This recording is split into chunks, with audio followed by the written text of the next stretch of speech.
Hello ভাইয়া, কই তুই? বন্ধুদের সাথে ঘুরতে আসছি। কেন, কি হয়েছে?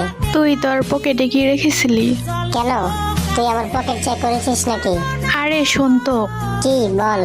আমি তোর ঘর গোছানোর সময় তোর পকেটে ধরিনার পাতা পেয়েছি। কেমন না লাগে? রাগ দেখাস কেন? আরে এগুলো তারপর রান্না করার সময় ধনিয়ার পাতাগুলো তরকারিতে দিচ্ছি। এখন আব্বু আম্মু খেয়ে কি সব আবোল তাবোল বলতেছে। কি বলতেছে? বাবা বলতেছে আমি আকাশে উঠতেছি, মা বলতেছে আমি চাঁদের দেশে যাচ্ছি। আর কি কি বলে? বাবা বলতেছে আকাশের উপর দিয়ে নাকি বিয়ের সব যাত্রী যাচ্ছে, মা বলতেছে চাঁদের দেশে নাকি বর দেখতে যাবে। আর কিছু বলে নাই? বলতেছে তো অনেক কিছু। আচ্ছা, বাসায় কি তেঁতুল বা লেবু আছে? ফ্রিজে লেবু আছে। কেন, লেবু দিয়ে কি হবো? তুই দুইজনকে লেবু খাওয়া। কিন্তু কেন? বেশি কথা বলিস না, যা বলতেছি তাই কর। আমি বাসায় আসতেছি। আচ্ছা ঠিক আছে, তাড়াতাড়ি আয়। আসতেছি। ওই ভাইয়া, তাড়াতাড়ি বাড়িতে আয়, আমারও জানি কেমন কেমন লাগে এখন।